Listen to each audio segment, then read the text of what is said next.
주의력 결핍 과잉행동장애 즉 ADHD는 기능 또는 발달을 저해하는 지속적인 부주의 및 과잉행동 충동성이 사회적, 학업적, 직업적 활동에 직접적으로 부정적인 영향을 미칠 정도로 지속됩니다. ADHD의 DSM-5 진단 기준 A. 아동의 발달을 저해하는 지속적인 부주의 및 과잉행동과 충동성이 1과 2의 특징을 갖습니다. 1. 부주의 다음 9개 증상 중 6개 이상의 증상이 적어도 6개월 동안 발달 수준에 적합하지 않고 사회적, 학업적 활동에 지속적으로 부정적인 영향을 미칩니다.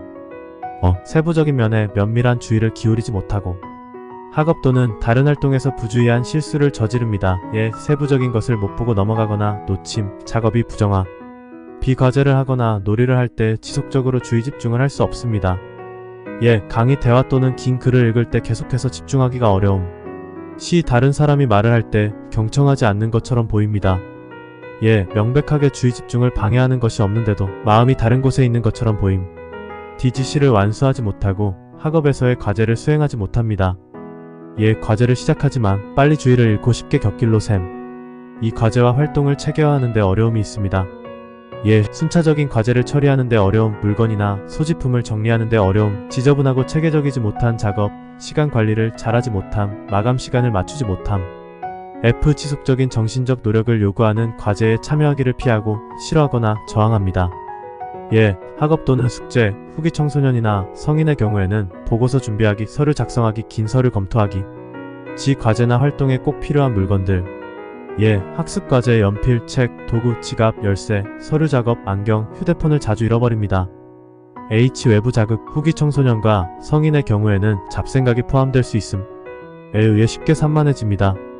I. 일상적인 활동을 잊어버립니다. 예, 자별하기, 심부름하기, 후기 청소년과 성인의 경우에는 전화하기, 청구서 지불하기, 약속 지키기. 과잉행동, 충동성 다음 9개 증상 가운데 6개 이상이 적어도 6개월 동안 발달 수준에 적합하지 않고 사회적, 학업적, 직업적 활동에 직접적으로 부정적인 영향을 미칠 정도로 지속됩니다. 손발을 만지작거리며 가만두지 못하거나 의자에 앉아서도 몸을 꿈틀거립니다. 수업 시간에 교실에서 자리를 떠납니다. 예, 교실이나 사무실 또는 다른 업무 현장 또는 자리를 지키는 게 요구되는 상황에서 자리를 이탈, 비부적절하게 지나치게 뛰어다니거나 높은 곳에 기어오르는 경우가 많습니다.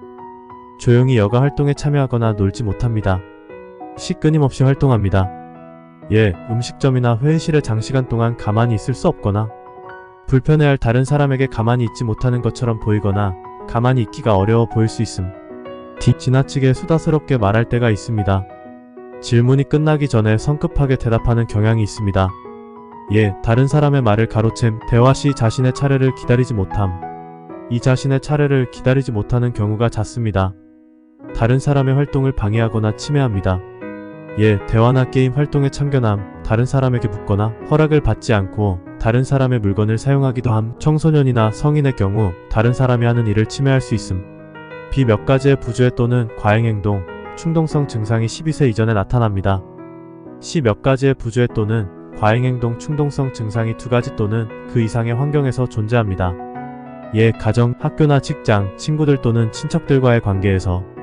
D. 증상이 사회적, 학업적 또는 직업적 기능의 질을 방해하거나 감소시킨다는 명확한 증거가 있습니다. 증상이 조현병 또는 기타 정신병적 장애의 경과 중에만 발생되지는 않으며 다른 정신질환장애, 기분장애, 불안장애, 해리장애, 성격장애, 물질 중독 또는 금단으로 더 잘 설명되지 않습니다. 언어, 운동, 사회적 발달에 경미한 지연이 흔히 동반됩니다. 부수적 특징에는 쉽게 좌절하고 과민성 또는 불안정한 기분이 포함될 수 있습니다. 특정 학습장애가 없더라도 ADHD만으로 학업적 또는 직업적 수행에 종종 손상이 있을 수 있습니다. 부주의한 행동은 다양한 인지적 과정과 연관이 있고 ADHD에서 주의력 또는 기억력 검사를 했을 때 결과에서 인지적 문제가 나타날 수 있습니다. 성인기 초기의 ADHD는 자살 시도의 위험성 증가와 연관이 있으며 주로 기분장애, 품행장애 또는 물질 사용 장애가 동반된 경우에 나타납니다. ADHD에서는 혈액검사, 영상학적 검사 등에서 진단적인 표지자는 없지만 다른 또래 집단과 비교했을 때 ADHD 아동에서 뇌파 검사에서 이상이 발견되고 MRI상에서는 뇌의 크기가 작을 수 있습니다. 하지만 이러한 결과들이 ADHD를 진단하는데 특징적인 것은 아닙니다. ADHD가 있는 아동에서 이러한 결과들이 있는 것이지 위의 결과들이 있다고 해서 모두 ADHD는 아닌 것입니다. ADHD의 유병률. ADHD는 대부분의 나라에서 아동의 약 5%, 성인의 약 2.5%에서 나타납니다. ADHD의 발달과 경과. 4세 이전에는 정상적인 행동과 과도한 운동활동을 구별해 내기가 어렵습니다. ADHD는 초등학교 기간 동안 가장 흔히 구별되며 부주의가 더욱 뚜렷해지고 학교 생활에 손상을 유발하게 됩니다. ADHD는 초기 청소년기를 지나면서 상대적으로 안정되지만 일부의 경우에는 반사회적 행동이 새로 나타나면서 발달 경과가 악화될 수 있습니다. 대부분의 경우 과잉행동은 청소년기와 성인기가 되면 감소하지만 좌불안석, 부주의 계획성 부족과 충동성은 지속됩니다. 상당수의 ADHD 아동은 성인기까지 사회적, 직업적 기능에서 일반 인구에 비해 상대적인 손상을 갖습니다. 초등학교 입학 전에 보이는 주요 증상은 과잉행동입니다. 부주의는 초등학생 시기에 더욱 두드러집니다. 청소년기에는 과잉행동은 감소하지만 만지작거림이나 신경과민, 좌불안석, 참을성 부족 같은 증상으로 나타납니다. 성인기에는 과잉행동은 감소하지만 부주의 그리고 충동성이 문제가 될 수 있습니다. ADHD의 위험률 및 예후. 1. 기질적 ADHD는 행동 억제의 감소, 애를 써야 하는 조절이나 통제 부족, 부정적 감정성, 새로운 것을 추구하는 행동 증가와 연관이 있습니다. 2. 환경적 흑소 저체중 출생 1500g 미만에서 ADHD의 위험이 2배에서 3배 증가하지만 대부분의 극소 저체중 출생아가 ADHD가 되는 것은 아닙니다. ADHD가 임신 중 흡연과 연관이 있다고 알려져 있고 소수의 경우에서는 다이어트와도 관련이 있을 수 있습니다. 아동학대, 방임, 다수의 위탁 양육, 신경 독성 물질에 대한 노출, 감염 또는 태아기 알코올 노출의 과거력과 관련이 있을 수 있습니다. 3. 유전적, 생리적 ADHD의 유전성은 높은 편입니다. 특정 유전자가 ADHD와 연관이 있는 것으로 밝혀졌습니다. 시각 또는 청각 손상, 대사 이상, 수면장애, 영양 결핍, 그리고 뇌전증이 ADHD 증상에 영향을 줄 수 있습니다.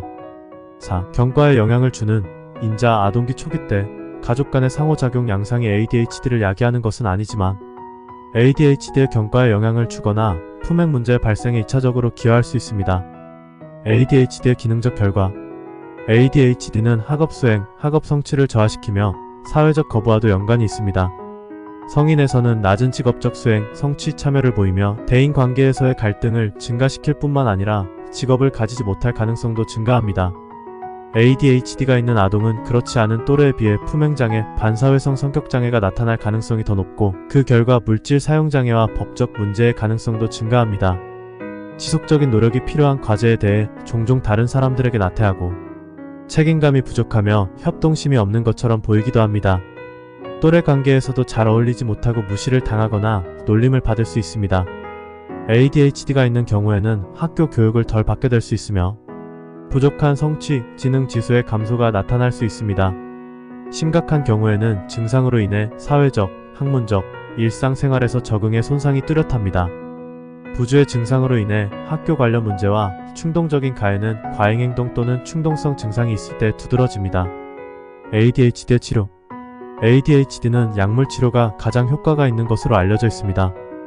여러 연구에서 약물 치료로 7,080%에서 과잉행동이 감소하였고 주의 집중력이 증가하여 학업과 직업적 기능을 개선시키는 효과가 있었습니다. 하지만 약물의 부작용으로 불면증이 나타날 수 있기 때문에 오전에 투약하는 것을 권장합니다. 이외에도 식욕 감소, 두통, 폭통, 구역감 등이 나타날 수 있습니다. 과거 틱 장애가 있었거나 가족력에서 틱 장애가 있는 경우 약물 치료에 신중해야 합니다.